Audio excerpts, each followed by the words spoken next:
오늘도 새벽 야화를 찾아주신 여러분, 감사합니다.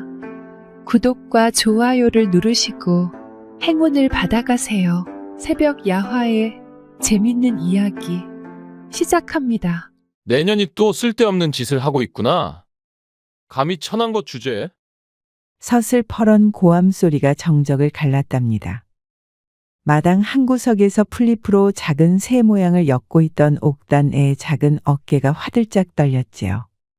손에 들고 있던 풀잎새가 힘없이 바닥으로 떨어졌습니다. 도련님, 소희는 그저 옥단이의 목소리는 모기 소리만큼이나 작았답니다. 15 소녀의 눈에는 이미 두려움이 가득했지요. 그저 뭐. 내년 분수를 잊고 어디서 아씨 흉내라도 내는 것이냐? 천한 종려는 종년답게 굴어야 할 것을. 채화아 씨의 오랍이 김학수였답니다. 그는 여동생 채화보다 6살 위였으나 그 오만방자함은 하늘을 찔렀지요. 특히나 이복 누이이자 몸종인 옥단이를 보는 눈길은 늘 싸늘하기 그지없었습니다. 오라버니, 또 옥단이를 괴롭히시는 겁니까? 방에서 뛰쳐나온 채화가 옥단이 앞을 막아서며 학수에게 따져 물었답니다. 봄날 작약꽃처럼 화사한 얼굴에는 이미 노기가 서려 있었지요. 채화야, 너는 빠지거라. 저 천한 것이 내 곁에 있으니 점점 분수를 모르고 날뛰는 것이 아니냐? 어디 종년이 아씨들처럼 한가롭게 놀이를 즐긴단 말이냐? 옥단이가 만든 것이 얼마나 예쁜데요. 오라버니야말로 어찌 그리 마음이 좁으십니까? 마음이 좁다니? 나는 이 집안의 기강을 바로잡으려는 것이다. 아비도 없는 것들이 어미 치마폭에 쌓여 오냐오냐 자라니 이 모양 이 꼴이 된 게 아니냐? 학수의 막말에 채화의 얼굴이 하얗게 질렸습니다. 이렇듯 김 참판댁의 아침은 조용할 날이 없었답니다. 한양에서도 뼈대 굵기로 소문난 김 참판댁이었으나 참판 어른이 몇 해 전 오랜 지병으로 세상을 뜨고 옥단이의 어미마저 딸을 낳고 얼마 안 되어 산후탈로 눈을 감은 뒤로는 집안의 웃음소리가 줄어든 지 오래였지요.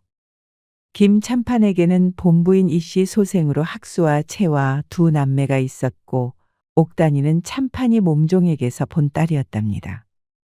종모법이라는 것이 무서워 아비가 같을지언정 어미의 신분을 따라 옥단이는 날 때부터 노비의 굴레를 써야 했지요. 홀로 남은 참판 부인 이씨는 마음 한구석이 늘 시렸습니다. 옥단이가 비록 천출이라 하나 죽은 남편의 피를 이은 아이여 태어나자마자 어미를 잃은 것이 가여워 제 딸 채화와 함께 거두어 보살폈답니다.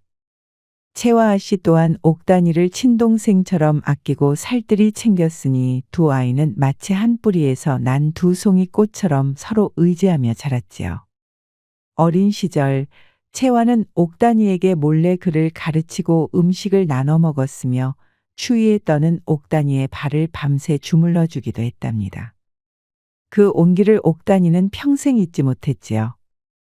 허나 학수는 달랐습니다. 그는 옥단이가 아비의 피를 이었다는 사실보다 어미가 다른 노비 계집이라는 꼬리표에만 집착했지요. 어린 옥단이가 채화와 함께 글 공부를 하는 것을 보면 책을 빼앗아 아궁이에 던져버리기 일쑤였고 채화가 아끼는 물건을 옥단이가 만지기라도 하면 내년이 감히 아씨 물건에 손을 대? 라며 매섭게 손찌검을 하려들어 채화가 울며 불며 막아서야 했답니다. 방금 전 옥단이가 만들던 풀잎새처럼 옥단이의 작은 손재주조차 학수의 눈에는 가시였지요. 이씨 부인이 타일러도 학수의 삐뚤어진 마음은 여전했답니다. 아들이라 차마 엄하게 꾸짖지 못하는 이씨 부인의 우유부단함이 학수의 기고만장함을 더욱 부추기는 격이 되었지요.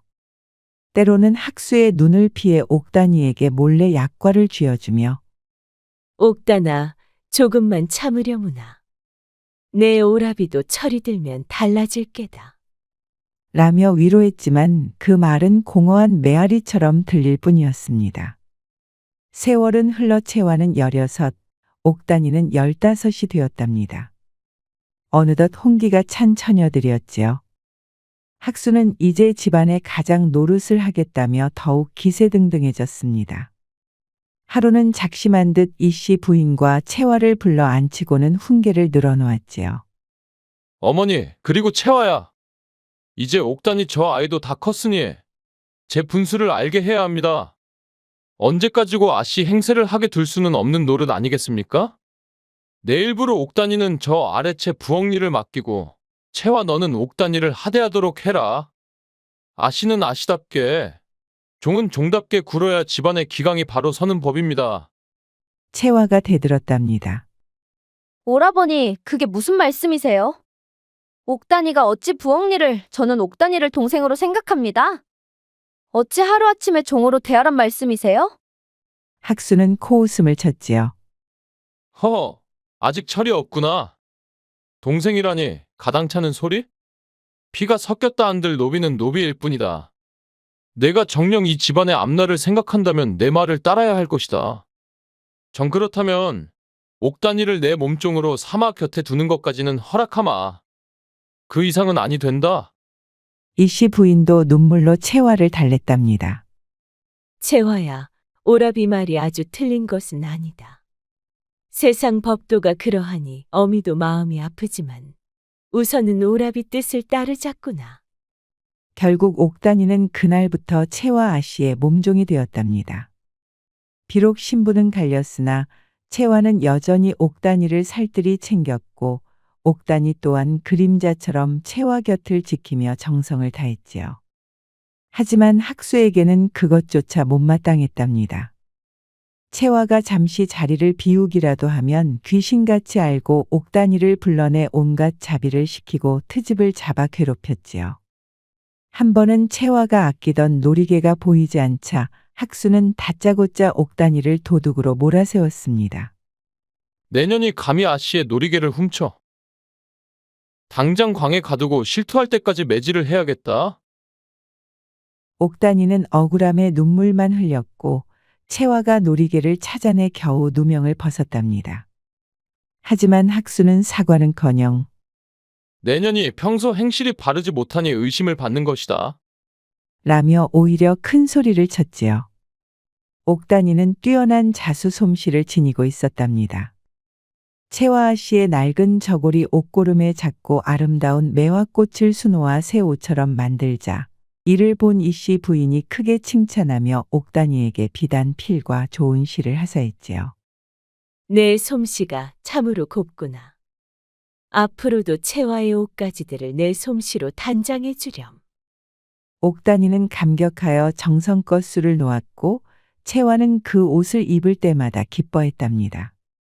그러나 이 소문이 학수의 귀에 들어가자 그는 심사가 뒤틀렸지요. 고장 몸종년이 바느질 좀 한다고 이리 호들갑이냐? 천한 것이 재주를 부려봤자 어디에 쓰겠느냐? 어느 날 학수는 옥단이가 채화의 생일 선물로 밤새워 수놓은 비단 손수건을 발견하고는 먹물을 그 위에 일부러 쏟아버렸습니다. 아이고, 손이 미끄러졌구나. 이런 아까운 비단을 버리게 되었네. 내년 솜씨가 부족하여 이런 실수를 하게 만든 것이니 내 죄가 크다. 옥단이는 망가진 손수건을 붙들고 소리 없이 울었고 채화는 오라비의 악행에 치를 떨었답니다. 어느 겨울 학수는 부친으로부터 물려받은 귀한 벼루를 몹시 아꼈습니다. 용이 섬세하게 조각된 단계벼루로 당대의 명망 높은 학자에게 선물 받은 것이라며 늘 자랑삼아 이야기하곤 했지요. 그날도 채화가 서책을 읽으며 글씨 연습을 하고 있었고 옥단이는 곁에서 먹을 갈고 있었답니다. 마침 학수가 방에 들어서며 문지방에 발이 걸려 휘청하는가 싶더니 그만 채화의 책상 모서리를 툭 치고 말았지요.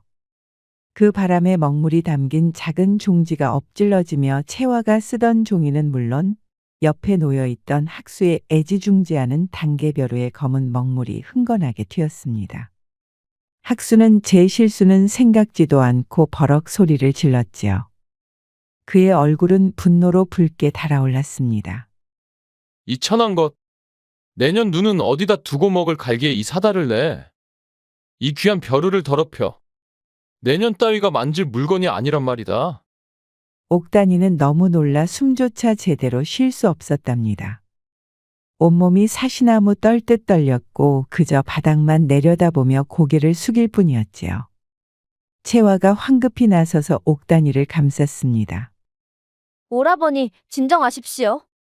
옥단이 잘못이 아닙니다. 제가 책상 가까이 벼루를 두어 일어난 일이니 제 부주의입니다. 옥단이를 너무 나무라지 마십시오. 학수는 채화의 말에 더욱 기가 막힌다는 듯 헛웃음을 터뜨렸지요.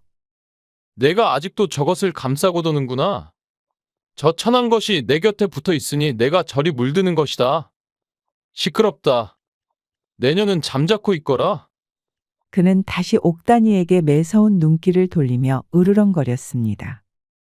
이 벼루를 원래대로 깨끗이 닦아 놓지 못하면 내 손목을 자를 것이다. 당장 찬 우물물로 씻어와? 한 시즌 안에 못하면 각오해라. 옥단이는 울음이 터져 나오려는 것을 간신히 참으며 떨리는 목소리로 예, 도련님. 이라고 답하고는 벼루를 집어들었답니다. 한겨울 옥단이는 살을 애는 추위 속에 꽁꽁 언 우물물로 벼루를 닦았지요. 손가락은 금세 얼어붙어 감각이 없었지만 학수의 불호령이 무서워 멈출 수 없었답니다. 채화가 몰래 뜨거운 물을 가져다 주려 했지만 학수가 눈을 부릅뜨고 지켜서는 바람에 어찌할 도리가 없었지요. 어딜? 너도 저것과 한패냐?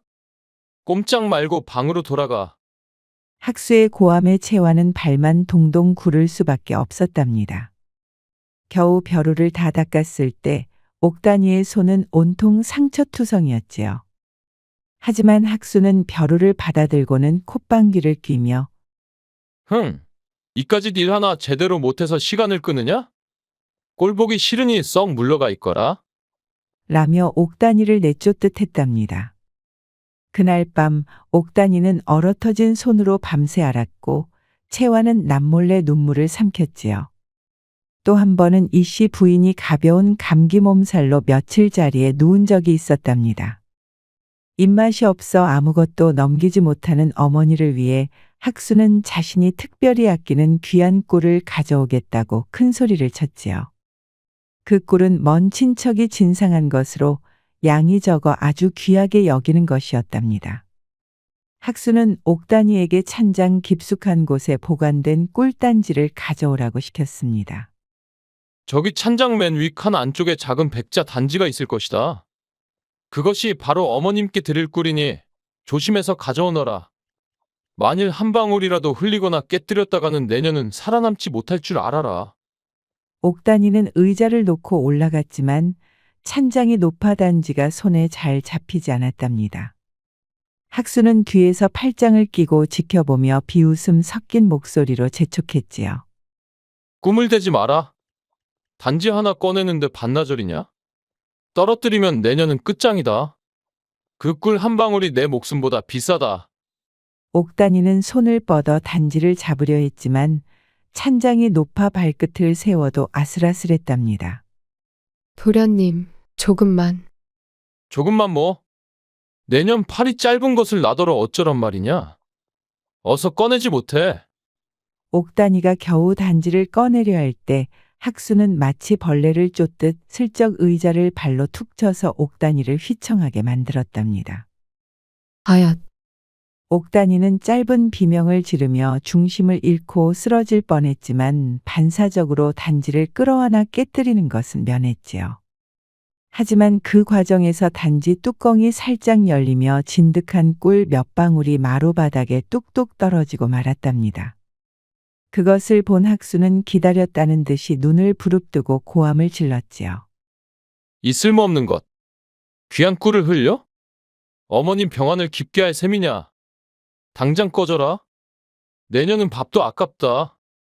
옥단이는 억울하고 분했지만 차마 아무 말도 못하고 눈물만 글썽였답니다. 바닥에 떨어진 꿀 몇 방울이 마치 자신의 처지처럼 처량해 보였지요. 채화가 보다 못해 끼어들었습니다. 오라버니, 너무하십니다. 옥단이가 일부러 그런 것도 아니지 않습니까? 오라버니께서 의자를 치시는 바람에. 학수는 채화의 말을 자르며 삿대질을 했지요. 내가 또 저 천한 것을 감싸고 도는구나. 저것이 내게 무슨 아양이라도 떨었더냐? 내가 저리 물러터졌으니 집안 꼴이 이 모양 이 꼴이다. 너도 저것과 한패냐? 채화는 분했지만 더 이상 말을 잇지 못했답니다. 오라비의 적반하장에 기가 막힐 따름이었지요. 결국 옥단이는 그날 종일 광에 갇혔고 이씨 부인은 아들 등살의 꿀을 입에도 대지 못했답니다. 이 일로 옥단이의 두려움은 커졌고 채화는 오라비에게 절망했지요. 옥단아, 저기 마당에 널린 나뭇잎들을 색깔별로 골라 광주리에 담아 놓아라. 해지기 전까지 못하면 내년 종아리가 남아나지 않을 줄 알아라. 도련님, 그 많은 나뭇잎을 어찌. 내년이 감히 내 말에 토를 다느냐? 썩 물러가 시키는 대로 하지 못할까? 옥단이는 눈물을 삼키며 묵묵히 일을 했답니다. 채화는 그런 옥단이를 볼 때마다 가슴이 미어졌지만 오라비의 서슬퍼런 기세에 어찌할 도리가 없었지요. 그러던 어느 가을날 밤이었답니다. 달빛이 교교히 창호지를 적시는데 학수가 옥단이를 은밀히 불렀지요. 옥단아, 내가 너에게 중한 심부름을 하나 시키려 한다. 여기 서찰이 있다. 이것을 가지고 지금 당장 개성 송악산 밑에 있는 월화정사라는 절로 가거라. 거기에 가면 청운 도인이라는 분이 계실 터이니 이 서찰을 전하고 답장을 받아오너라. 옥단이가 깜짝 놀라 물었답니다. 도련님, 지금 밤이 깊었고 개성까지는 닷새 길은 좋게 걸릴 터인데 어찌 지금 가라 하십니까? 날이 밝으면 떠나도 되지 않겠습니까? 학수가 눈을 부라리며 말했지요. 잔말 말고 시키는 대로 해라. 일이 아주 급하다. 내년 발이 느려 답답하니 내가 특별히 말 한 피를 내어주겠다. 그리고 오가는 길에 쓸 노자도 넉넉히 챙겨줄 것이니 지체 말고 속히 다녀오너라. 혹여길에서 무슨 일이 생길지 모르니 월화정사에서 하룻밤 묵고 와도 좋다. 내가 채화에게는 잘 말해둘 것이니 걱정 말고 떠나거라. 평소 괴롭히기만 하던 학수가 말을 내어주고 노자까지 챙겨주며 걱정하는 듯한 말을 하니 옥단이는 어리둥절했답니다. 해가 서쪽에서 뜨려나? 도련님께서 웬일로 이리 친절하시지? 하지만 감히 거역할 수 없어 서찰을 품에 넣고 말에 올랐지요. 떠나기 전 채화는 옥단이 손에 작은 은장도와 약재가 든 주머니를 쥐어주며 눈물로 당부했답니다. 옥단이가 어둠 속으로 사라지자 학수는 음흉한 미소를 지었지요. 그리고는 자신의 신복 하인인 막손이를 불렀습니다. 막손이는 학수의 손발이 되어 온갖 굳은 일을 도맡아 하는 자였답니다. 막소나, 옥단이 년이 개성으로 떠났다. 너는 지금 즉시 말을 달려 옥단이보다 먼저 까치고개에 숨어 있다가 그년이 당도하거든 알지? 학수가 눈짓을 하자 막손이가 비열하게 웃으며 답했지요. 염려 마십시오, 도련님. 그년이 고개를 넘기 전에 소리 소문 없이 처리하고 오겠습니다. 서찰은 어찌할까요? 서찰은 태워버리고 그녀는 근처 깊은 산골짜기에 던져버려 짐승들 밥이 되게 하거라. 혹여 누가 알면 아니 되니 흔적을 남기지 않도록 조심하고. 실로 무서운 계략이었답니다. 학수는 옥단이를 없애 눈의 가시를 제거하는 동시에 심부름을 보낸 사실을 빌미로 옥단이가 제 발로 도망친 것처럼 꾸미려 했던 것이지요. 한편 옥단이는 밤새 말을 달려 새벽녘에 까치고개 어귀에 다다랐습니다. 험준하기로 이름난 고갯길이라 말에서 내려 고삐를 잡고 조심조심 올라가고 있었지요. 고갯마루에 다다를 즈음 짙은 안개가 자욱하게 깔려 한 치 앞도 분간하기 어려웠답니다. 이런 날씨에 길을 잃으면 어쩌나 불안한 마음으로 발걸음을 재촉하는데 갑자기 길섭 숲속에서 괴한 두 명이 뛰쳐나와 옥단이의 앞을 가로막았지요. 복면을 하고 손에는 날카로운 단도를 든 채 살기를 뿜어내고 있었답니다. 그중 하나가 바로 막손이었지요. 내년이 옥단이냐? 우리 도련님의 명을 받들러 왔다. 순순히 목숨을 내놓는다면 고통 없이 보내주마. 옥단이는 너무 놀라 비명조차 지르지 못했답니다. 아, 이렇게 죽는구나. 눈앞이 캄캄해지는데 갑자기 어디선가 호랑이 울음소리 같은 고함이 터져나왔지요. 이놈들! 대낮부터 부녀자를 겁탈하려 드느냐? 소리와 함께 장정 하나가 바람처럼 나타나 괴한들에게 달려들었답니다. 그는 사냥꾼 차림을 하고 있었는데 손에는 사람 팔뚝만 한 몽둥이를 들고 있었지요. 어찌나 용맹하고 날쌘지 눈 깜짝할 사이에 괴한 둘을 때려 눕혔답니다. 막손이와 다른 괴한은 혼비백산하여 주랭랑을 쳤지요. 정신을 차린 옥단이가 사냥꾼에게 엎드려 절하며 말했답니다. 셋내의 목숨을 구해주셨으니 이 은혜를 어찌 갚아야 할지 모르겠습니다. 나리께서는 어디에 사시는 뉘시옵니까? 사냥꾼은 호탕하게 웃으며 옥단이를 일으켜 세웠지요. 뭘 이런 일로? 나는 이 근처 산에서 짐승을 잡으며 홀어머니를 모시고 사는 박서방이라 하오. 보아하니 아가씨는 양갓집 귀수 같은데 어찌 이런 험한 길을 혼자 가시오? 옥단이는 차마 자초지종을 다 말할 수 없어 급한 심부름으로 개성에 가는 길이라고만 둘러댔답니다. 박서방은 고개를 끄덕이며 말했지요. 이 고개는 워낙 험하고 도적도 심심치 않게 출몰하는 곳이오. 아가씨 혼자 보내기가 불안하니 내가 개성 어기까지 바래다 드리리다. 옥단이는 거듭 사양했지만 박서방의 고집을 꺾을 수 없었답니다.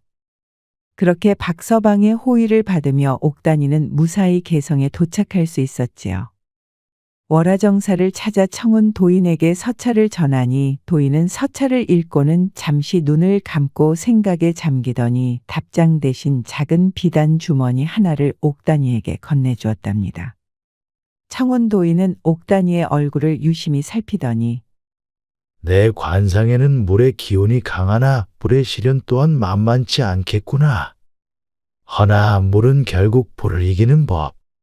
마음속 등불을 꺼뜨리지 않는다면 능히 헤쳐나가리라. 라는 의미심장한 말을 덧붙였지요. 이것을 너를 보낸 이에게 전하고 절대로 도중에 열어보지 말라고 이르거라. 그리고 내게 한 가지 당부할 말이 있다. 너는 곧 큰 위험에 처하게 될 것이나 귀인의 도움으로 벗어날 것이다. 허나 그것이 끝이 아니다. 내 운명의 실타래는 이제 막 풀리기 시작했으니 마음을 단단히 먹고 지혜롭게 대처해야 할 것이다. 명심하거라. 달빛 아래 핀서리꽃도 봄을 기다리는 법이니라. 알쏭달쏭한 말을 남긴 도인은 더 이상 아무 말도 하지 않았답니다. 옥단이는 불안한 마음으로 박서방의 배웅을 받으며 한양으로 향했지요. 한편 한양 김참판댁에서는 난리가 나 있었답니다. 옥단이가 떠난 지 이틀이 지나도 돌아오지 않자 학수는 옥단이가 심부름을 핑계로 도망쳤다고 큰 소리를 치며 집안을 발칵 뒤집어 놓았지요. 채화아 씨는 옥단이가 그럴 리 없다며 눈물로 밤을 지새웠고 이씨 부인도 근심으로 얼굴이 반쪽이 되었답니다. 어머니, 보십시오. 제가 뭐라 했습니까? 천한 것은 믿을 게 못 된다고 하지 않았습니까? 필시 사내놈과 눈이 맞아 야반도주한 것이 틀림없습니다. 당장 추노꾼을 풀어 그년을 잡아들여 광에 가두고 얼굴에 인두로 낙인을 찍어 다시는 이런 일이 없도록 본을 보여야 합니다. 학수는 길길이 날뛰었지요. 바로 그때 옥단이가 대문 안으로 들어섰답니다. 모두가 깜짝 놀라 입을 다물지 못했지요. 학수는 제 눈을 의심했습니다. 아니, 전현이 어찌 살아 돌아왔지? 막손이 놈이 이를 그르친 것인가? 옥단이는 곧장 학수에게 가 청운 도인이 준 비단 주머니를 내밀었답니다. 도련님, 심부름 다녀왔습니다. 청운 도인께서 이것을 전하라 하셨습니다. 학수는 떨리는 손으로 주머니를 받아 열어보았지요. 그 안에는 뜻밖에도 작은 거울 조각 하나와 짧은 글귀가 적힌 쪽지가 들어 있었답니다. 거울에 내 얼굴을 비춰보라. 거기에 내 운명이 있다. 학수는 거울 조각에 자신의 얼굴을 비춰보았습니다. 순간 거울 속 자신의 얼굴이 흉측한 귀신의 형상으로 변하는 듯한 착각에 빠져 소스라치게 놀라 거울을 떨어뜨렸지요. 쪽지의 글귀는 더욱 알 수 없었답니다. 이게 대체 무슨? 그때 채화 씨가 옥단이를 끌어안고 울며 말했지요. 옥단아, 무사했구나. 정말 다행이다. 오라버니께서 내가 도망쳤다고 하셔서 얼마나 걱정했는지 모른다. 옥단이는 학수의 계략을 짐작하고 몸서리쳤지만 입을 열 수 없었답니다. 이씨 부인이 옥단이에게 물었지요. 옥단아, 어찌 이리 늦었느냐? 오는 길에 무슨 일이라도 있었던 것이냐? 옥단이는 까치고개에서 있었던 일은 숨기고 길이 험해 늦었다고만 둘러댔답니다. 학수는 옥단이가 살아 돌아온 것에 분하고 답신도 꺼림칙하여 방으로 들어가 버렸지요. 그날 밤 채화는 옥단이의 손을 잡고 말했답니다. 옥단아, 아무래도 오라버니께서 너를 해치려 하신 것 같다. 더 이상 이 집에 있다가는 내가 위험해질 수 있어. 내가 방법을 찾아볼 테니 그때까지만이라도 몸조심해야 한다. 며칠 뒤 채화는 결심한 듯 자신의 패물함을 들고 나와 옥단이에게 말했지요. 옥단아, 이것들을 팔아 내 속량 값을 마련하자. 내가 자유의 몸이 되면 멀리 안전한 곳으로 떠나 새 삶을 시작하는 거야. 옥단이는 눈물을 흘리며 고개를 저었답니다. 아씨, 어찌 아씨의 귀한 패물을 저 때문에 그럴 수는 없습니다. 아니, 나는 괜찮다. 나에게는 이 폐물보다 내가 훨씬 더 소중해. 어서 이것들을 저작거리 전장에 내다 팔아 돈으로 바꿔오너라. 하지만 이 계획은 학수의 귀에 들어가고 말았답니다. 학수는 불같이 화를 내며 채화를 꾸짖었지요. 내가 정녕 미쳤구나. 어디 노비 따위를 위해 내 폐물을 팔아? 절대 아니 된다. 옥단이는 이 집 재산이다. 내 마음대로 처분할 수 없어. 이씨 부인도 난처한 표정으로 채화를 말렸답니다. 채화야, 내 마음은 알겠다만 오라비 말이 맞다. 속량은 그리 쉬운 일이 아니야. 더구나 학수가 반대하는 이상. 채화는 절망하며 밤마다 눈물로 옥단이를 걱정했지요. 그렇게 며칠이 흐른 어느 날 밤 채화의 방에 몰래 이씨 부인이 찾아왔답니다. 그리고는 작은 책자 하나를 건네주며 낮은 목소리로 말했지요. 채화야, 이것은 우리 집안의 노비안이다. 내 할아버지께서 남기신 것인데 혹시 여기에 옥단이를 도울 실마리가 있을지도 모르니 잘 살펴보거라. 다만 이 일은 학수가 알아서는 아니 된다. 이씨 부인의 눈가에는 그간의 마음고생이 역력히 드러나 있었답니다. 아들의 악행을 알면서도 막지 못했던 죄책감과 옥단이에 대한 연민이 뒤섞인 표정이었지요. 채화는 떨리는 손으로 노비안을 받아들였답니다. 등불 아래 밤새도록 노비안을 뒤지던 채화는 마침내 놀라운 사실을 발견했지요. 옥단이의 어머니, 그러니까 김참판의 몸종이었던 그 여인은 본래 양가의 딸이었으나 집안이 역모에 휘말려 몰락하면서 관노가 되었다가 김참판의 할아버지, 즉 채화의 증조할아버지에게 하사된 것이었답니다. 중요한 것은 당시 법도에 따르면 역모로 인해 노비가 된 경우라 할지라도 3대가 지나면 면천될 수 있다는 조항이 희미하게나마 기록되어 있었던 것이지요. 그리고 옥단이는 바로 그 3대에 해당하는 후손이었답니다. 이것이다. 옥단이는 원래 노비가 될 수 없는 신분이었어. 채화는 기쁨에 휩싸였지요. 다음 날 아침 채화는 이씨 부인과 학수를 한자리에 모이게 하고는 노비안을 펼쳐 보이며 자신이 알아낸 사실을 또랑또랑하게 밝혔답니다. 어머니, 그리고 오라버니. 여기 증조할아버님께서 남기신 노비안을 보십시오. 옥단이의 외증조모께서는 본래 양인이셨으나 억울하게 노비가 되셨고 법도에 따르면 옥단이는 마땅히 면천되어야 할 신분입니다. 따라서 옥단이는 우리 집 노비가 될 수 없습니다. 학수는 얼굴이 벌개져서 소리쳤지요. 그게 무슨 해괴한 소리냐? 고작 오래된 문서 쪼가리 하나로 법을 논하겠다는 것이냐? 말도 안 된다. 설령 그렇다 한들 이미 우리 집 노비로 살아온 세월이 얼마인데 이제 와서 그런 말을 한단 말이냐.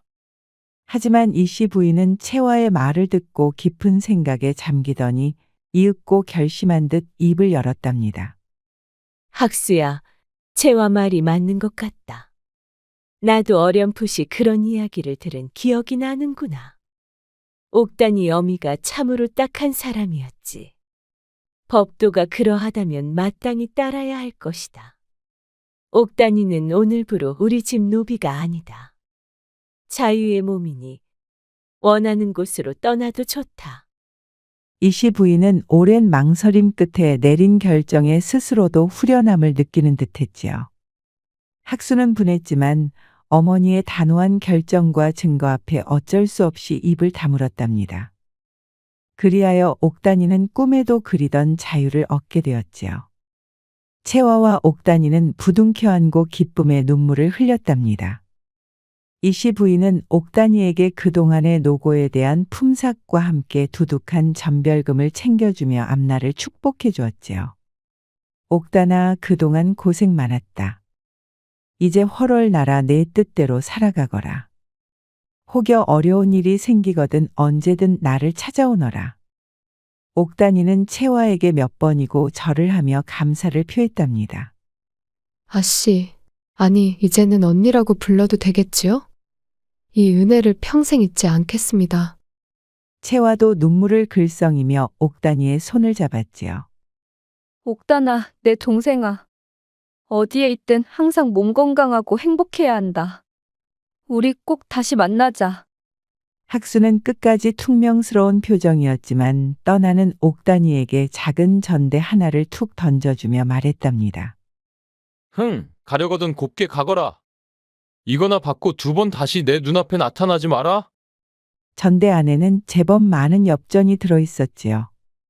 어쩌면 그것이 학수 나름의 속죄였을지도 모를 일이랍니다. 자유의 몸이 된 옥단이는 한양을 떠나 남쪽으로 향했답니다. 며칠을 걸어 어느 낯선 고을에 다다랐을 때였지요. 가진 돈이 얼마 없어 며칠은 줄인 배를 움켜쥐고 길에서 잠을 청하기도 했답니다. 그러다 한 주막에서 허드렛 일을 거들며 겨우 끼니를 해결하게 되었지요. 주막 주인은 옥단이의 성실함을 눈여겨보았지만 일손이 넘쳐 오래 머물 수는 없었답니다. 다시 길을 떠나야 했던 옥단이는 막막함에 눈물 지었지만 채화 언니를 떠올리며 용기를 냈지요. 그렇게 정처 없이 걷던 옥단이는 어느덧 해가 저물어 인적 드문 산길에 접어들었답니다. 며칠을 제대로 먹지 못한 탓의 기력이 다해 쓰러질 지경이었지요. 그때 저 멀리 외딴 집에서 희미한 불빛이 새어 나오는 것을 발견했습니다. 마지막 힘을 내어 다가가 문을 두드리니 한참 만에 삐걱거리는 소리와 함께 문이 열리고 백발이 성성한 노파가 모습을 드러냈지요. 노파는 경계하는 눈빛으로 옥단이를 위아래로 훑어보았습니다. 뉘신데 이 밤중에 남의 집 문을 두드리시오? 옥단이는 다리에 힘이 풀려 그 자리에 주저앉을 뻔했지만 간신히 버티며 애원했답니다. 할머님, 죄송합니다. 길을 잃고 헤매다 여기까지 왔습니다. 염치 없지만 하룻밤만 묵어갈 수 있도록 은혜를 베풀어 주십시오. 날이 밝는 대로 바로 떠나겠습니다. 노파는 옥단이의 초췌한 행색과 간절한 눈빛을 보고는 마음이 누그러진 듯했지요. 딱하게 되었구나. 일단 들어오시오. 노파는 옥단이를 안으로 들여 따뜻한 죽을 내주었답니다. 옥단이가 눈물로 감사하자 노파는 그저 어서 들라며 다독였지요. 옥단이의 사연을 들은 노파는 깊은 한숨을 내쉬었습니다. 세상 참 무심하기도 하지. 어린 것이 얼마나 마음고생이 심했을꼬. 노파는 젊은 시절 궁궐에서 의녀로 일했던 경험이 있어 약초에 능통했는데 옥단이의 안색이 파리하고 숨소리가 거친 것을 보고는 걱정스러운 얼굴로 말했답니다. 안색이 좋지 않으니 며칠 더 머물며 몸을 추스르시오. 약초라도 다려주겠네.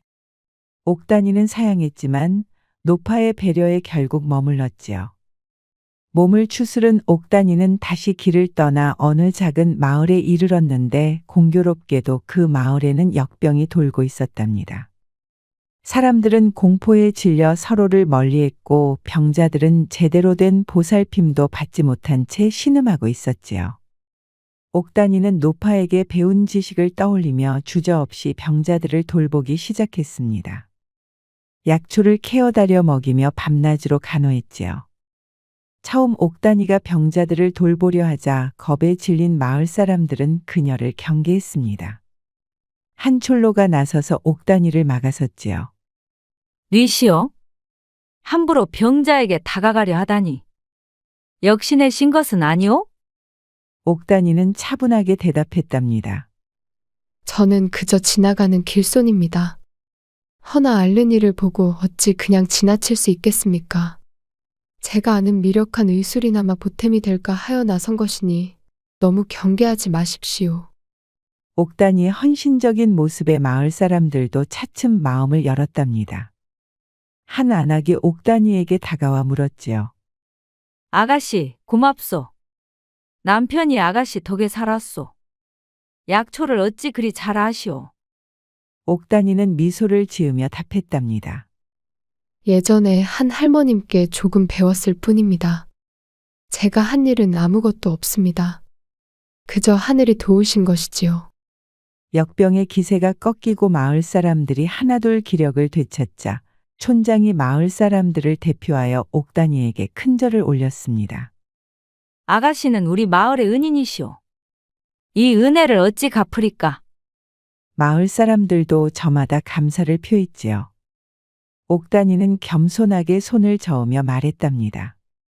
과분한 말씀이십니다. 저는 그저 제가 할 수 있는 일을 했을 뿐입니다. 이제 마을도 안정을 찾았으니 저는 제 갈 길을 가야겠습니다.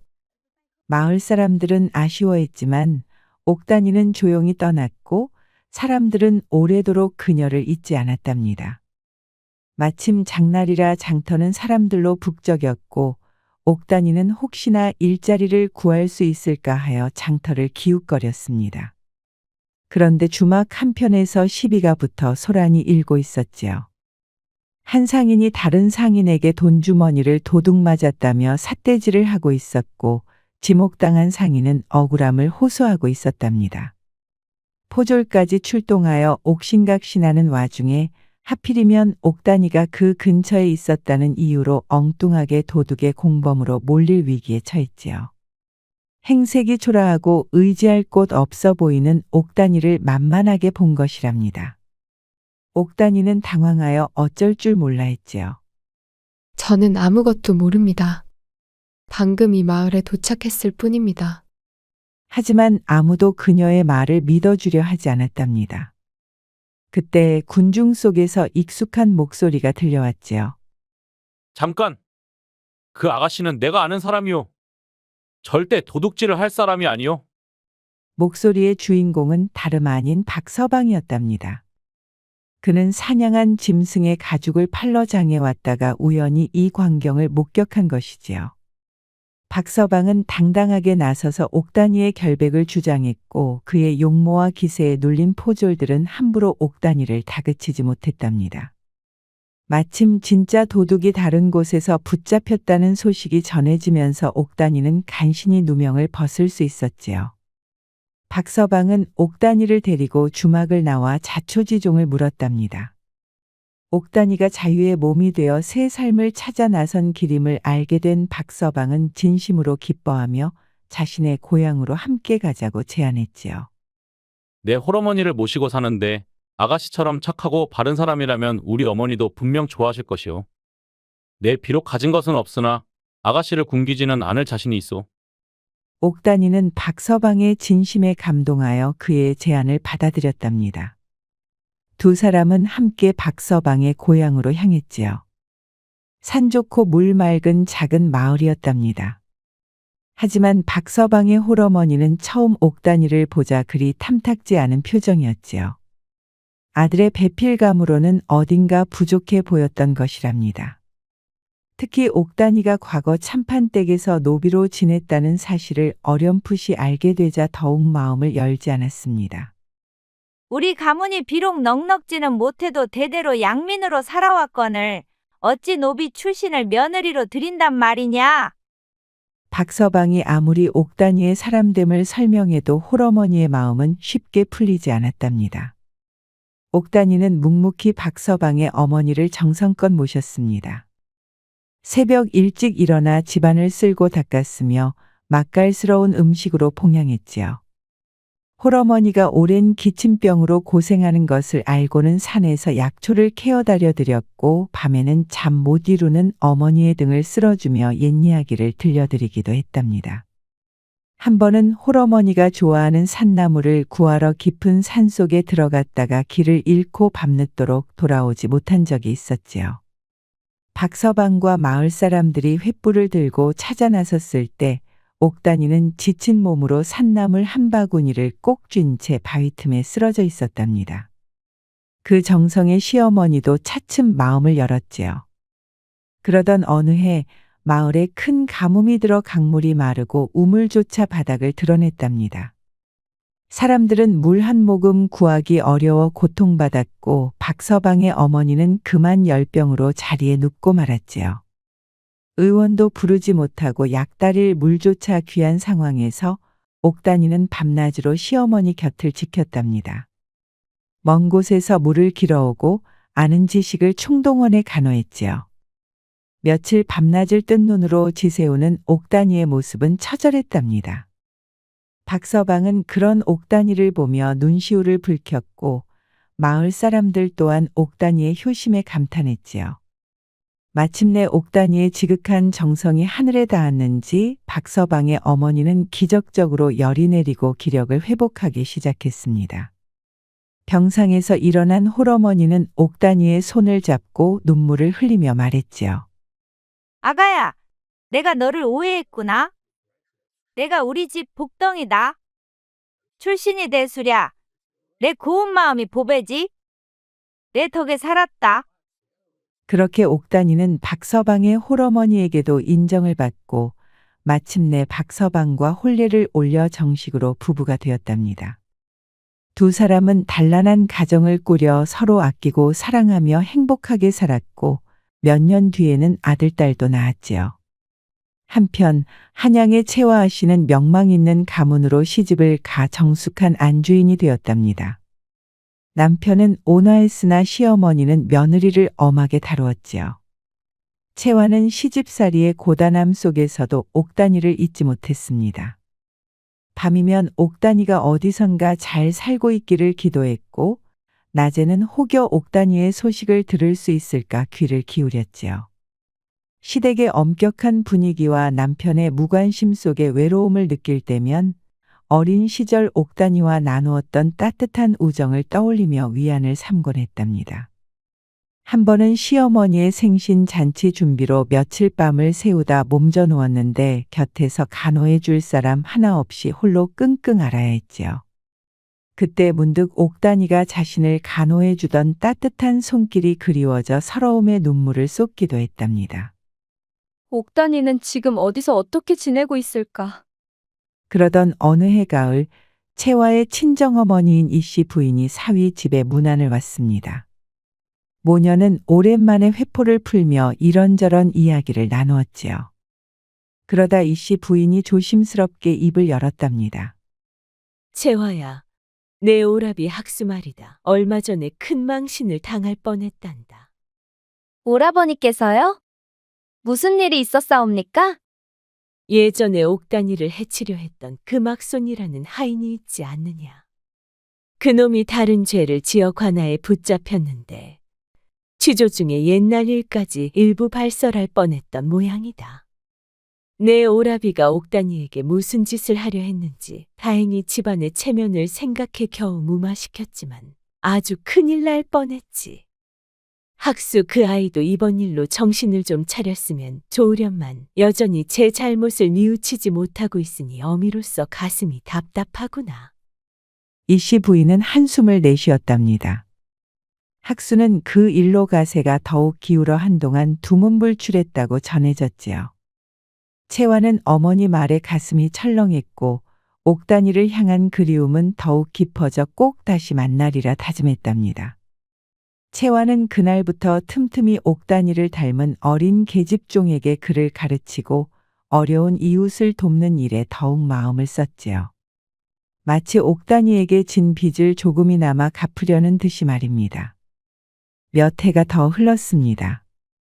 채화의 남편이 지방관직에 임명되어 함께 임지로 떠나게 되었지요. 여러 고을을 거쳐 남도 지방에 이르렀을 때 채화는 우연히 한 객점에서 흥미로운 이야기를 듣게 되었답니다. 까치고개 아래 사는 용감한 박서방과 그의 어여쁜 아내 이야기였는데 그 아내가 먼 곳에서 시집와 지극한 효심으로 시어머니를 모시고 어려운 사람들을 돕는다는 칭찬이 자자했지요. 특히 그 안악이 뛰어난 길쌈 솜씨로 아름다운 비단을 짜는데 그 빛깔과 무늬가 여느 장인의 것보다 뛰어나다는 소문이었답니다. 채화는 문득 그 이야기가 낯설지 않게 느껴졌지요. 혹시? 어린 시절 옥단이가 남다른 손재주를 가졌던 것이 떠올랐기 때문입니다. 가슴이 두근거려 채화는 남편에게 청해 박서방이 산다는 마을을 수소문했답니다. 마침내 까치고개 아래의 작은 마을에 다다랐을 때 채화는 멀리서 보이는 한 초가집 앞에서 발걸음을 멈추었지요. 그곳에는 소문 속의 어여쁜 아내가 빨래를 널고 있었는데 그 모습이 꿈에서도 그리던 옥단이와 너무나도 닮아 있었답니다. 채화가 떨리는 목소리로 옥단아? 하고 부르자 빨래를 널던 여인이 깜짝 놀라 고개를 들었지요. 서로의 얼굴을 확인한 순간 두 사람은 달려가 부둥켜 안고 감격에 눈물을 쏟았답니다. 언니? 옥단아, 내 동생아. 정말 내가 맞구나. 이렇게 다시 만나게 되다니 꿈만 같구나. 옥단이는 채화를 극진히 대접했고 두 사람은 밤새도록 살아온 이야기를 나누었지요. 옥단이는 박서방과의 삶과 행복을, 채화는 시집살이의 어려움과 그리움을 털어놓았답니다. 언니, 그동안 얼마나 마음고생이 심하셨어요. 제가 곁에 있었더라면. 아니다, 옥단아. 내가 이렇게 잘 살고 있는 것을 보니 내 마음이 놓이는구나. 그것만으로도 나는 족하다. 채화는 옥단이의 고생에 가슴 아파했고 옥단이는 채화의 우정에 눈물지었답니다. 다음 날 채화는 옥단이에게 자신이 가져온 비단과 장신구들을 선물하며 앞으로의 삶을 축복했지요. 채화는 박서방에게 작은 일자리를 마련해 주려 애썼고 옥단이가 짠 비단은 채화 덕에 한양에서 인기를 끌어 살림도 넉넉해졌답니다. 옥단이는 그 수익으로 마을 아이들에게 글을 가르치는 서당을 열었지요. 자, 이야기는 이렇게 끝이 났습니다. 어떤가요? 사람의 운명이란 참으로 알 수 없는 것이지요. 질투와 모함 속에서도 꺾이지 않았던 옥단이의 선한 마음, 그리고 신분의 벽을 넘어 동생을 구하려 했던 채화 아씨의 용기와 지혜가 결국 해피엔딩을 만들어낸 것 아니겠습니까? 청운도인이 말했지요. 달빛 아래 핀 서리꽃도 봄을 기다리는 법이라고. 아무리 춥고 혹독한 시련이 닥쳐도 희망을 잃지 않고 꿋꿋이 견디다 보면 언젠가는 따뜻한 봄날이 찾아오는 법이랍니다. 그리고 거울에 비친 학수의 흉측한 모습은 결국 악한 마음은 제 자신을 가장 먼저 망가뜨린다는 교훈을 주는 것이겠지요. 즐거우셨다면 구독과 좋아요, 댓글 부탁드립니다. 다른 재밌는 이야기로 다시 돌아오겠습니다. 새벽 야화였습니다.